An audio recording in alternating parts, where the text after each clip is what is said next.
Les hors-la-loi ne sont pas toujours des truands, ils peuvent même faire partie de l'industrie hollywoodienne. À l'instar de James Cameron ou encore des frères Warner, le point en commun entre les deux étant qu'ils ont enfreint certaines lois pour réaliser leurs films. Entre consommation de drogue, maltraitance des animaux ou encore pertes humaines, découvrez les 10 films qui ont enfreint la loi.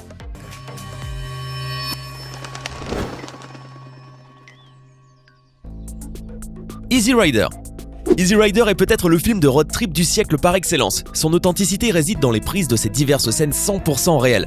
Peter Fonda, la star du film, qui a avoué avoir fumé de vrais joints à l'écran, et on raconte que Jack Nicholson a fumé 150 joints pendant le tournage qui avait duré 7 semaines, soit plus de 3 par jour.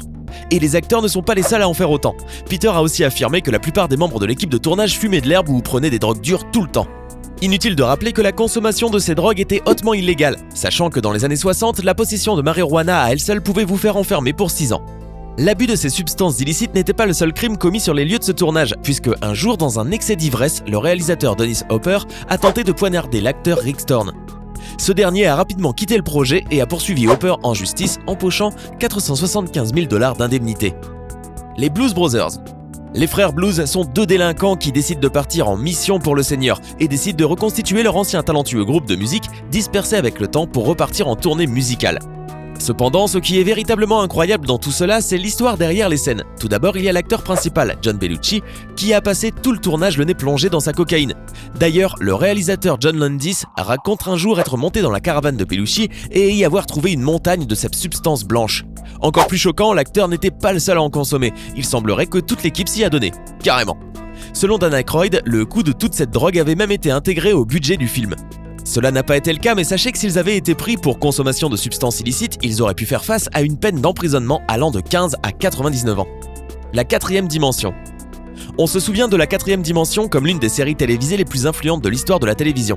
Cependant, cette série télévisée a aussi marqué les esprits à cause de la mort accidentelle de 3 acteurs, dont 2 enfants.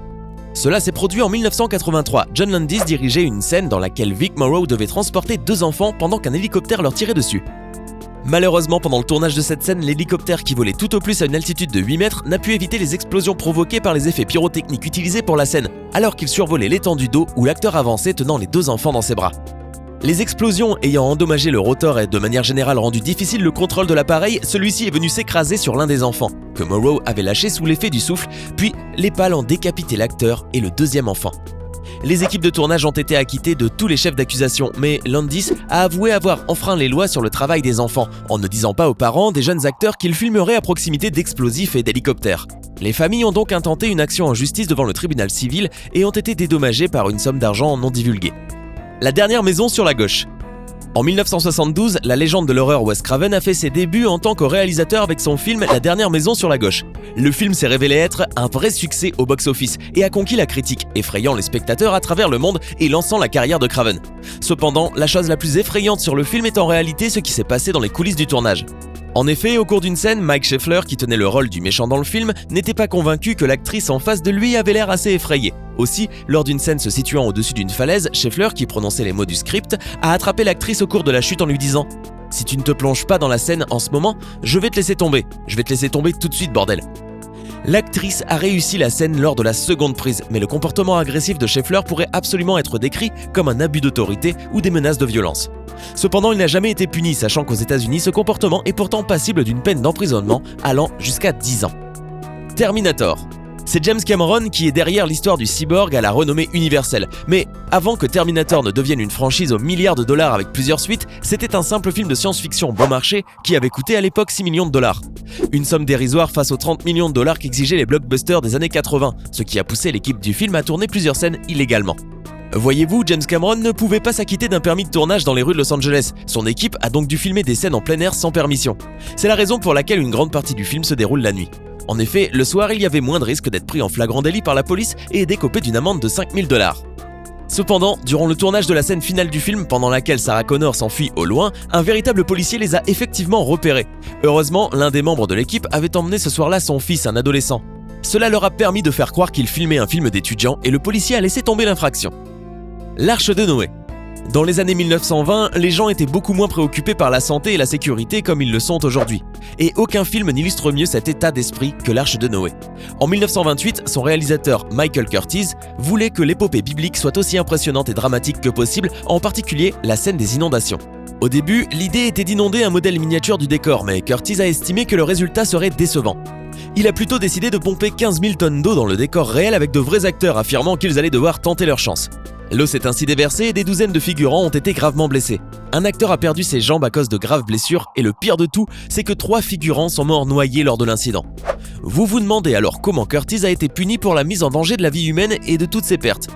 Eh bien, figurez-vous qu'il n'y a eu aucune poursuite de la part de la police ou d'un syndicat des acteurs, aucune enquête non plus, et Curtiz poursuivit sa carrière en dirigeant par la suite le film Casablanca.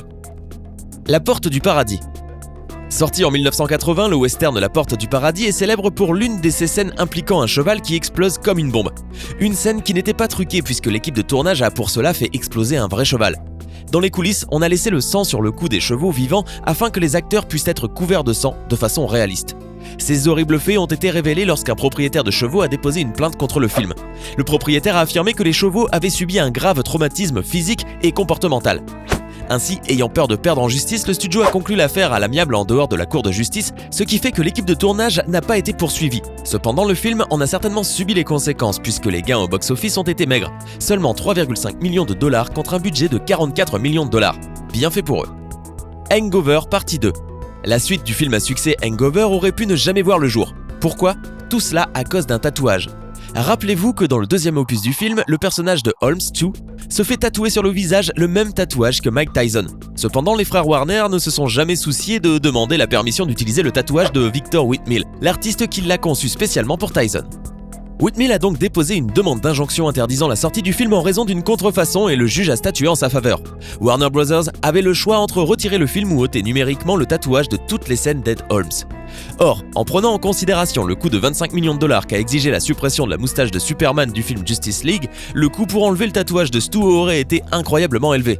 À la fin, Warner Bros. S'est donc arrangé avec Whitmill, réglant l'affaire à l'amiable pour une somme non divulguée. Escape from Tomorrow.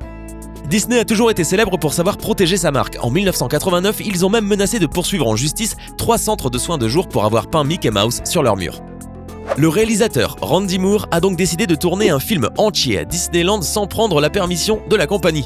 Escape from Tomorrow est un film d'horreur indépendant sorti en 2013 à Walt Disney World en Floride et a été tourné presque entièrement sur place. Il faut savoir que Disney n'avait aucune idée que ce film d'horreur se déroulait juste sous son nez. Pour empêcher Disney de le poursuivre en justice pour avoir transformé leur parc en un lieu de tournage, Moore a ensuite édité le film en cachette en Corée du Sud, puis n'a fait aucune promotion jusqu'à l'avant-première diffusée à Sundance aux États-Unis. Le film a connu un grand succès et au moment où la vérité sur son tournage est arrivée aux oreilles de Disney, c'était un peu trop tard. Escape from Tomorrow était devenu si populaire que le parc ne pouvait plus déposer une plainte sans risquer de provoquer un tollé général. Ceci n'est pas un film. En avril 2010, le réalisateur iranien Jafar Panahi filme la violence lors de la réélection du président Mahmoud Ahmadinejad. Il est alors arrêté pour avoir créé une propagande anti-gouvernementale et écope d'une interdiction de faire un film pour une durée de 20 ans et de 6 ans en résidence surveillée. Coincé dans sa maison, Panahi décide de se rebeller encore une fois contre le gouvernement de la meilleure façon possible. Il utilise son téléphone et une caméra portable pour filmer un documentaire sur son emprisonnement à l'intérieur de sa maison. Nommé « Ce n'est pas un film », il a été achevé en 2011 et a été chargé sur un lecteur flash, caché dans un gâteau, puis sorti clandestinement de l'Iran. Le film a été diffusé à Cannes et a connu un succès instantané. Il a été présélectionné par les Oscars pour le meilleur documentaire et, miraculeusement, Panahi n'a pas été puni davantage pour son film illégal. Cependant, il purge toujours sa peine à la maison. Alors dites-nous, quelle est l'infraction qui vous a le plus choqué ? Y aurait-il un autre film qui a enfreint la loi et qui devrait figurer dans cette liste ? Hey, c'est tout pour aujourd'hui. Si vous avez aimé la vidéo, n'oubliez pas de la liker et de la partager avec vos amis. Et si vous êtes nouveau sur la chaîne, n'oubliez pas de vous abonner et d'activer la notification. Bye bye!